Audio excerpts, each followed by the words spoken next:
Alright, so welcome you all to CA Latif's Academy. Myself Masood Farooq and I'm teaching Indian Polity.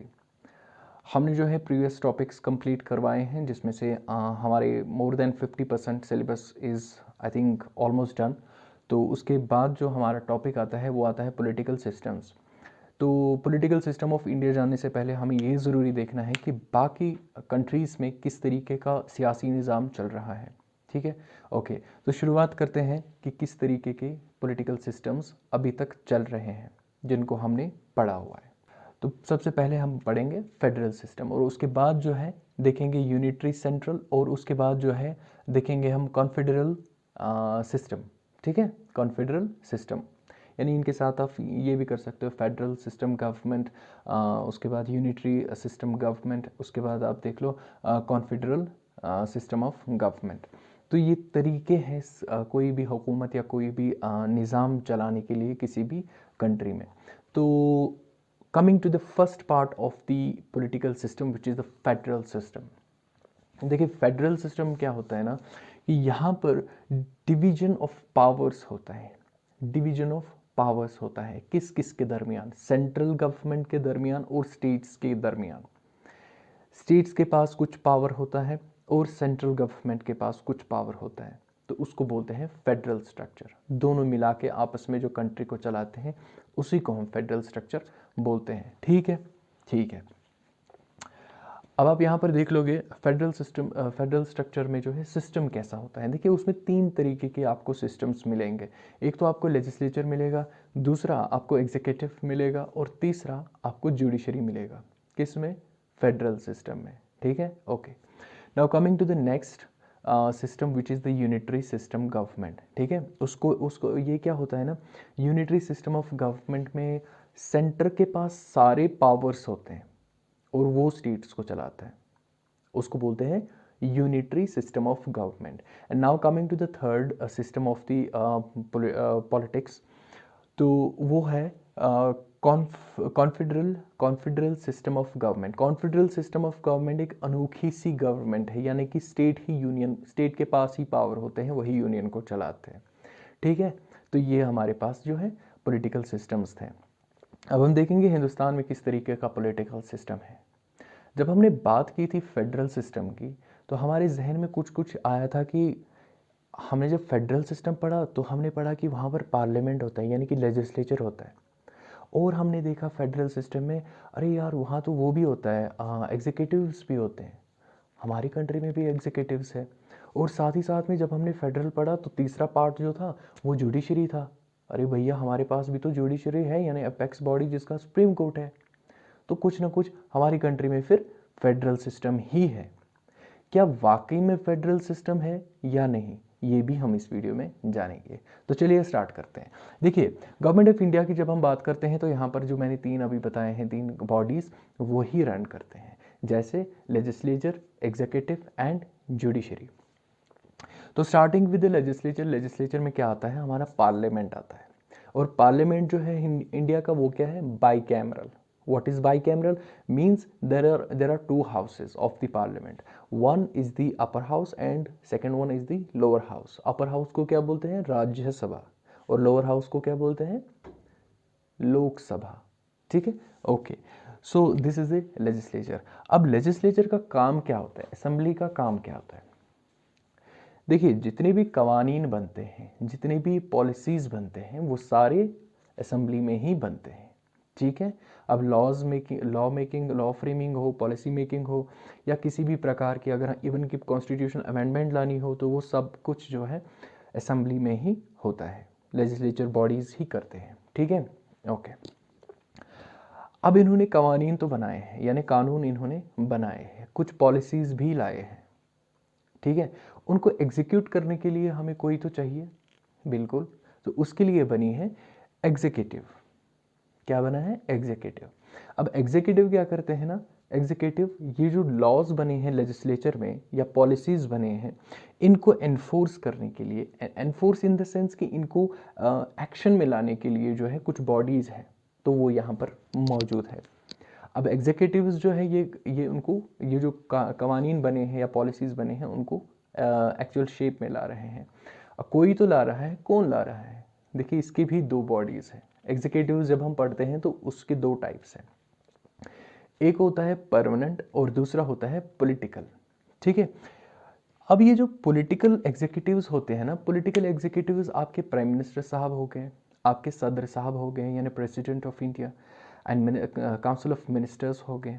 ठीक है, तो ये होते हैं पॉलिटिकल एग्जीक्यूटिव्स, यानी ये टेम्पररी होते हैं, ये परमानेंट नहीं होते हैं, ये अपनी टेन्योर तक ही होते हैं। ठीक है, जितने टाइम तक इनकी हुकूमत चलेगी।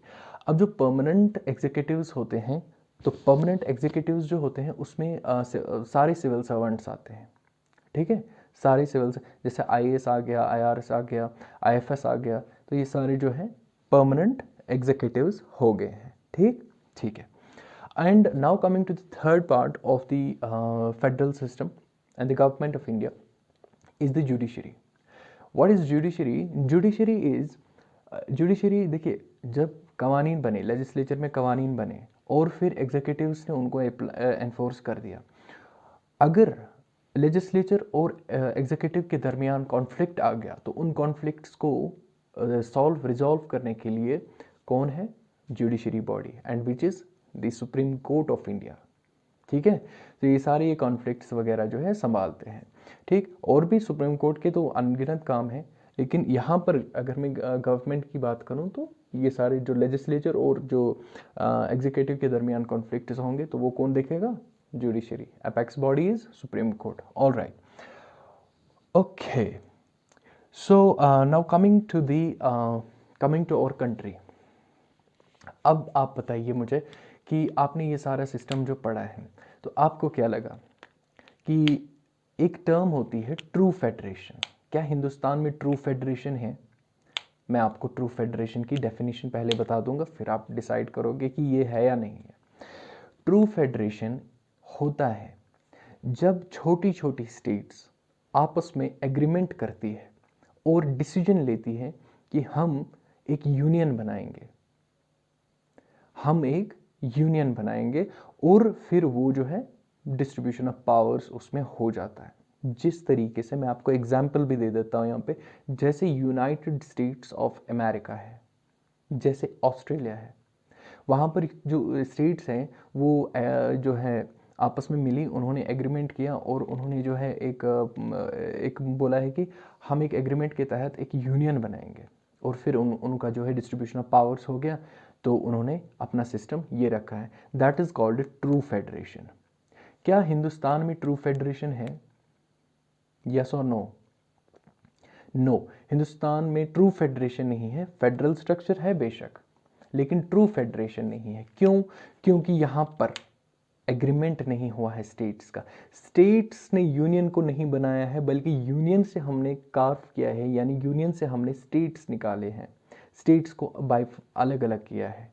ठीक है, तो एक यूनियन था जो आर्टिकल 1 ऑफ इंडियन कॉन्स्टिट्यूशन बोलता है। Here I mentioned article 1 of Indian constitution states that the India, that is Bharat, is the union of states. क्या बोलता है? Bharat is the union of states.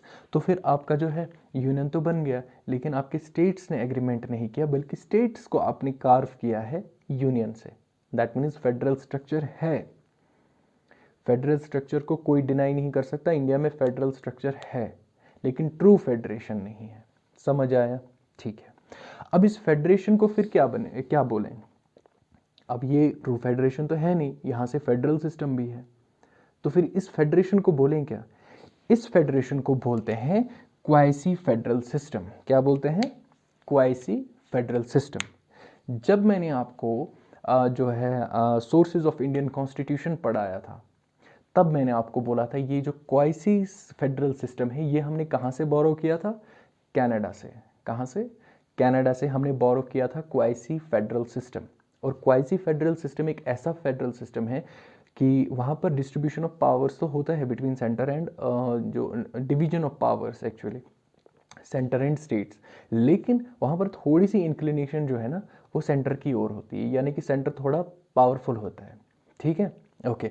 उसमें क्या होता है ना, उसमें ये फेडरल स्ट्रक्चर के सारे ये जो है फीचर्स तो होते ही है, और कुछ कुछ फीचर्स जो है वो यूनिटरी सिस्टम ऑफ गवर्नमेंट की भी है, यानी कि सेंट्रल थोड़ा सा कई कई जगहों पर पावरफुल है, तो इसीलिए उसको बोलते हैं क्वासी फेडरल सिस्टम। बहुत इंपॉर्टेंट क्वेश्चन है, ठीक है, ओके, ऑलराइट। सो यहाँ पर जो है, अब देखिए इंडियन पॉलिटिकल सिस्टम में अब आपने इन तीन बॉडीज़ में तो पूरा ही आता है, जैसे legislature, executive and judiciary. Legislature में क्या आता है, आपके पार्लियामेंट मेंबर्स आते हैं, यानी असेंबली आती है, ठीक है, प्राइम मिनिस्टर आता है, मिनिस्टर ऑफ काउंसिल्स आता है, कैबिनेट आता है, कैबिनेट ऑफ मिनिस्टर्स, ठीक, ये सब कुछ आता है लेजिस्लेचर में, ये भी आपको पढ़ना है अलग अलग, ठीक है।